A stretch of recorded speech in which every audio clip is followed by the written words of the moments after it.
Herzlich willkommen. Mein Name ist Luca Giraud, ich bin Standortleiter hier in Silbern und ich freue mich enorm, dass du heute dabei bist. Hey, es ist der Wunsch von uns als ganzer Kirche, dass du durch diese Message heute ermutigt wirst und Gott besser kennenlernen kannst.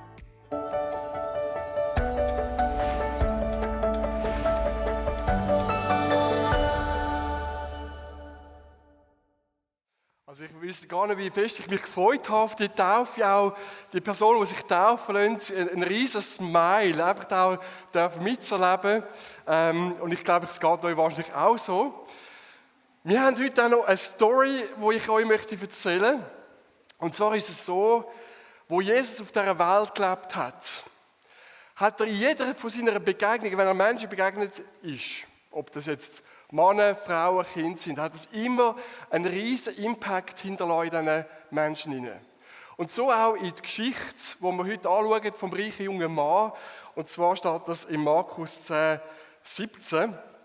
Da steht, als er weiterziehen wollte, das ist Jesus, der wollte weiterziehen, lief ein Mann auf Jesus zu, kniete vor ihm nieder und fragte, guter Lehrer, was soll ich tun, um das ewige Leben zu bekommen? Oder der war sich nicht sicher gewesen, ob ich in den Himmel komme, ob ich gerettet bin, ob es langt, ob ich irgendetwas noch verpasst habe. Seine Frage war, was braucht es noch, damit ich von Gott angenommen werde? Und er ist mit zwei Vorstellungen gekommen. Und in der Parallelstelle zum Markus, in Matthäus 19, 20, fragt er, was fehlt mir noch, Jesus? Was brauche ich noch, um auf den nächsten Level zu kommen? Was für ein Wissen fehlt mir noch? Oder was für eine Erkenntnis brauche ich, damit ich ein guter Mensch werde? Und ich weiß nicht, ob es dir auch so geht. Ich habe mich auch schon ertappt gefühlt. Es gibt Menschen, und ich schließe mich da voll ein, die in die Kirche gehen, in der Hoffnung, dass mehr Wissen, aus einer Predigt heraus zum Beispiel, sie zu besseren Menschen macht. Wenn ich mehr über Jesus weiß, wenn ich mehr über den christlichen Glauben weiß, dann werde ich besser, dann genügt es, dann komme ich einen Schritt weiter, dann komme ich vielleicht auf einen nächsten Level. Oder auch in der Taufe ist das immer auch wieder ein Thema gewesen, ja, ich fühle mich noch nicht so ready. Oder ich muss noch selber und das und jenes wissen. Und es geht gar nicht um das Wissen. Wissen, auch neues Wissen, wird dein Leben nicht verändern.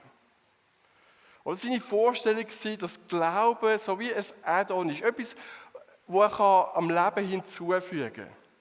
Er hat so wie die Vorstellung gehabt, die Beziehung zu Jesus, die kann ich jetzt einfach noch dazufügen. Und es geht nicht darum, um mehr oder richtiges Wissen, sondern es geht um Beziehung. Es geht um Beziehung zu dem lebendigen Gott, der Mensch geworden ist, der auf die Welt gekommen ist in Form von Jesus. Und die zweite Vorstellung, die der reiche junge Mann hatte, war, Glaube ist etwas, das du tun kannst. Und wir sehen es da in Markus 17, wo er dann sagt, guter Lehrer, was soll ich tun, um das ewige Leben zu bekommen? Jetzt weiß ich nicht, ob er sich versucht einzuschleimen, oder? So, guter Lehrer, hat dann es auf ein Podest stellen. Was muss ich tun, sagt er, um das ewige Leben zu bekommen? Und die Antwort von Jesus hat alle schockiert. Und ich hoffe, es schockiert dich auch ein bisschen. Es hat auch seine engsten Freunde, die mit ihm zusammen waren, hat es total schockiert. Es hat niemand mit dieser Antwort gerechnet. Alle haben gedacht, jetzt ist klar, was er sagt. Und was ist die Antwort von Jesus? Wir sehen das im Vers 18. Vers 18 heißt, warum nennst du mich gut? Fragte Jesus. Nur Gott allein ist gut. Oder Jesus sagt, niemand ist gut, außer Gott. Niemand ist genug gut, um zu Gott zu kommen. Und er sagt dann auch, ja, hast du, das ist das, was so die Leute damals gekannt haben, vielleicht kennst du es auch. Wie ist es denn mit den 10 Geboten, fragt er ihn. Oder? Und liest ein paar, oder sagt ein paar Sachen auf. Du sollst nicht stehlen, du sollst nicht betrügen, du sollst keine falschen Aussagen gegenüber jemand anderem machen, du sollst nicht Ehe brechen. Und der reiche junge Mann, oder, ist so richtig sichtlich stolz und smilet ihn an und sagt, jawohl, ich habe alles eingehalten, alles. Und die rundherum sind so, wow, das ist ein krasser Typ, das ist ein richtig guter Mensch. Richtig bestaunt. Und dann sagt Jesus, okay, nicht wahnsinnig beeindruckt, okay, nehmen wir mal das erste Gebot, du sollst keine anderen Götter neben mir haben. Du sollst dich nicht auf etwas anderes abstützen. Du sollst nicht etwas haben, wo du dein ganze Leben anvertraust. Und wenn das so ist, dann ist alles Irdische, aller Reichtum, alles, was du hast, alles, was dich definiert, ist sekundär und nicht mehr so wichtig. Und darum sagt er dann im Vers 21 hinein, eins fehlt dir noch, sagt er zu ihm. Geh und verkauf alles, was du hast und gib das Geld den Armen. Bam! Diese Antwort hat niemand erwartet und hat überhaupt nicht verkraftet. Der Reichtum war ihm so wichtig. Es war seine Identität. Es war seine Absicherung. Es war ein Gott neben Gott, der gesagt hat, ja, ich möchte Jesus dazufügen zu meinem Lebenskonstrukt, aber der Reichtum, das definiert mich. Ich bin der reiche junge Mann und alle schauen zu mir rüber. Und das ist das, was mir Identität gibt. Und die damaligen Menschen rundherum, die haben gesagt, das ist ein guter Mensch.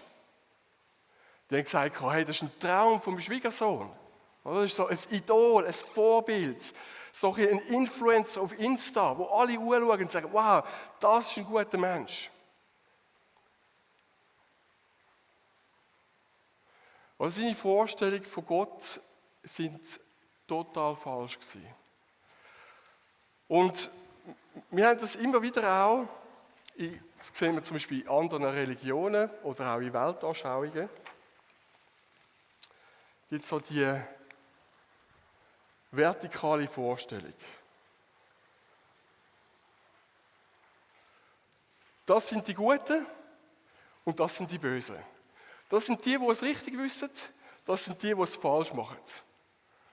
Und der christliche Glaube sagt, das ist nicht so. Niemand ist genug gut. Kein Mensch, es spielt keine Rolle, ob du Mutter Teresa bist, der Papst bist, jeden Sonntag in die Kirche gehst. Niemand ist genug gut, um zu Gott zu kommen. Es gibt kein Böses und kein Schlechtes, keine Wertung bei Gott, dass du irgendwo genügst. Sondern der christliche Glaube sagt, es gibt eine horizontale Linie. Es spielt keine Rolle, ob du gut oder schlecht bist. Du bist gleich weit weg von Gott. Es langt nicht. Niemand ist genug gut. Wirklich niemand.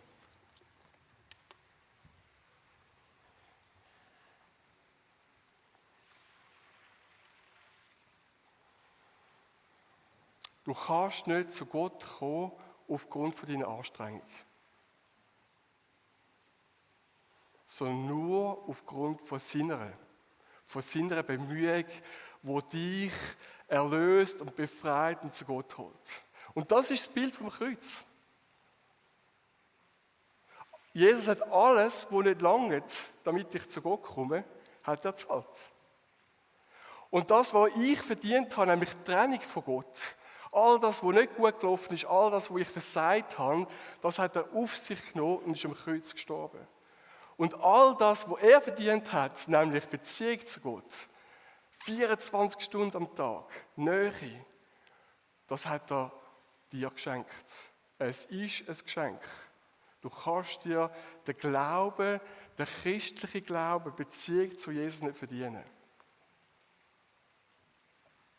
Meine Frage ist, was ist deine Vorstellung von Glauben? Wieso bist du da? Vielleicht bist du eingeladen worden, aber vielleicht auch nicht. Wieso kommst du zu Jesus? Oder wieso kommst du in die Kirche? Was ist deine Vorstellung von Glauben? Und Vers 22 hinein.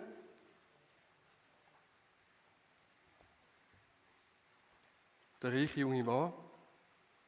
Als er das hörte, verdüsterte sich das Gesicht des Mannes und er ging traurig fort, denn er war sehr reich. Seine Reaktion ist, er ist total enttäuscht gewesen, unzufrieden, angepisst. Warum? Ist es wegen Geld gewesen? Vielleicht. Aber ich glaube, es ist etwas tieferliegendes. Einerseits, das haben wir vorher gehört, Jesus zerstört seine Annahme oder seine Vorstellung von Glauben. Und zweitens, Jesus wird persönlich. Und das stresst. Wenn jemand persönlich wird, dann kann das richtig stressen. Der reiche junge Mann wollte sein Glauben lösen auf einer intellektuellen Ebene. Er wollte das irgendwo lösen mit, was fehlt mir noch? Welches Wissen fehlt mir noch? Was habe ich noch nicht verstanden? Was brauche ich noch, damit ich genüge, damit ich in die Nähe von Gott komme? Und das ist auch die Frage, wo er dann Jesus stellt und sagt, hey, ja, was fehlt mir noch? Vielleicht hast du auch die Frage, wo du sagst, was fehlt mir noch? Und vielleicht sagst du, nein, Wissen ist nicht mein Ding, sondern bei mir ist es mehr Gefühl. Ich möchte gerne Gott mehr spüren, mehr ein gutes Gefühl haben. Darum komme ich zu ihm. Oder vielleicht sagst du, ich komme zu ihm, dass ich Hilfe bekomme. Und Jesus sagt, hey, es geht nicht um das, dass du etwas überkommst, dass etwas zusätzlich in deinem Leben ist, sondern es geht um Beziehung. Was fehlt mir noch? Markus 10, 21 heißt es dann, da sah Jesus den Mann voller Liebe an. Was soll man sagen? Da sah Jesus den Mann voller Liebe an. Hey, das ist keine Verurteilung. Das ist kein Abwenden, hey, du genügst nicht, oder was ist das für eine doofe Frage? Sondern voller Liebe. Er hat sich auch nicht von ihm abgewendet und gefunden, hat sonst jemand eine Frage, oder du kannst einfach gehen, du bist ein Reicher. Nein, Jesus sieht ihm mitten ins Herz hinein. Er wird persönlich und sieht mitten ins Herz von dem reichen jungen Mann. Schau mal, jedes Herz, wenn du genug näher kommst, hat irgendwo Flecken, hat irgendwo Riss, hat irgendwo dunkle Seiten, hat irgendwo Leichen im Keller. Und Jesus sagt, ja, ich weiß, das stresst, dass ich jetzt persönlich werde. Aber ich sehe dieses Problem. Dein Geld versklavt dich. Das Geld ist dein Gott geworden. Du hast deine ganze Hoffnung, dein ganzer Wunsch nach Glück hast dich abgestützt und abhängig gemacht von deinem Reichtum. Und Jesus ist nicht gegen Reichtum. Ganz vielen anderen Leuten ist er begegnet, die auch viel Geld hatten, und er war nie so radikal gewesen. Und du kannst ja auch arm sein und neidisch und eifersüchtig sein, ist auch nicht gut. Das ist nicht gegen Reichtum, sondern er hat gesehen, was dem reichen jungen Mann, was ihn versklavt, was ihn abhängig macht und was ihn schlussendlich umbringt. Und das ist sein Reichtum gewesen. Und Jesus hat gesagt, ich sehe dieses Problem und ich bin die Person, die das möchte lösen oder ich möchte frei machen. Wir haben einmal so die Vorstellung, wenn ich dann mal verheiratet bin, dann bin ich glücklich. Oder wenn ich mal das und das Auto habe, dann bin ich glücklich. Oder wenn ich die Stelle habe, die Position, wenn ich mal Chef werde, dann bin ich glücklich. Oder wenn ich den Titel habe, den Masterabschluss, dann bin ich glücklich. Aber kein Gegenstand und keine menschliche Beziehung kann dich frei machen und darum glücklich. Meine Frage ist, was nimmt dich so fest in Beschlag, wo du deine ganze Hoffnung darauf gesetzt hast, vielleicht deine Karriere, wo dich aber nicht erfüllt, ja sogar binden tut, wo vielleicht sogar dein Antreiber ist, wo du nicht zur Ruhe kommst und keinen Frieden hast.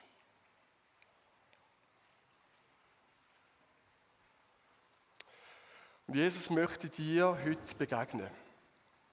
Und die Frage ist, mit welcher Vorstellung kommst du zu ihm?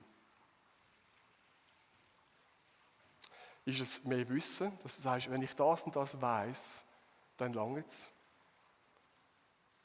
Es geht um Beziehung. Es geht nicht um Wissen. geht es darum, dass du sagst, okay, ich bemühe mich. Ich versuche, ein guter Christ zu sein. Ich versuche, immer in die Kirche zu kommen. Ich versuche, Gott zufriedenzustellen. Aber er sagt, nein, nicht deine Anstrengung, nicht deine Bemühungen braucht es, sondern seine Anstrengung, Bemühung am Kreuz langt. Und darum meine Aufforderung, lass falsche Vorstellung von Gott, vom Glauben von Jesus los. Lass sie los. Und Jesus wird persönlich, sieht dein Herz. Und das Schöne daran ist, er verurteilt dich nicht.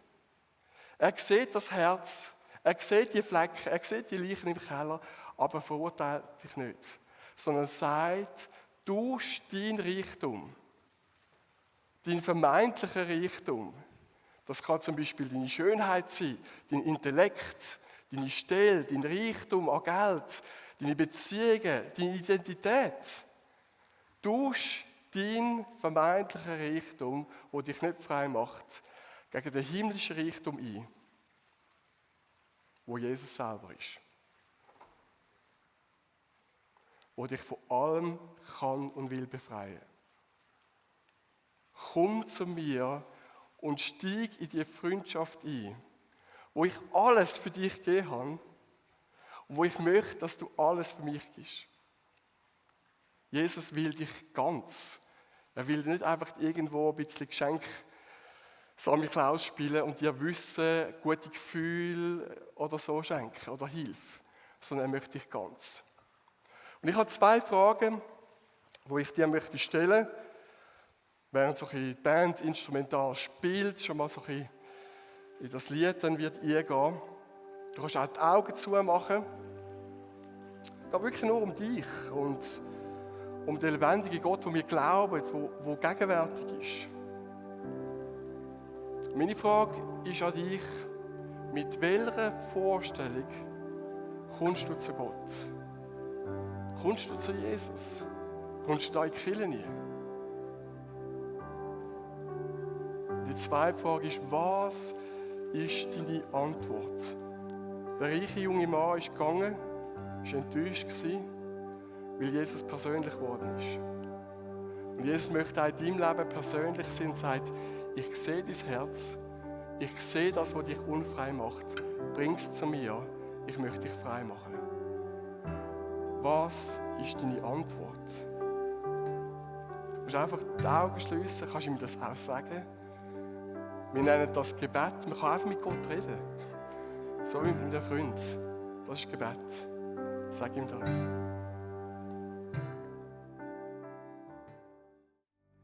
Hey, danke, dass du heute dabei bist.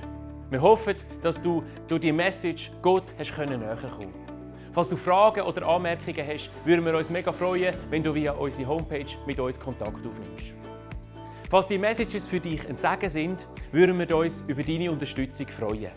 Auch mit deiner Spende kannst du es möglich machen, dass wir das tun, was wir tun. Und mit dem könnt Gottes Liebe und Gottes Hoffnung in unsere Gesellschaft heraustragen. Du kannst das ganz einfach machen mit einem SMS an die Nummer 488 mit dem Keyword Silbern und einem Betrag. Natürlich gibt es auch noch andere Möglichkeiten, die findest du bei uns auf der Homepage unter www.silbern.church/spenden. Hey, wir wünschen dir Gottes Power und Segen.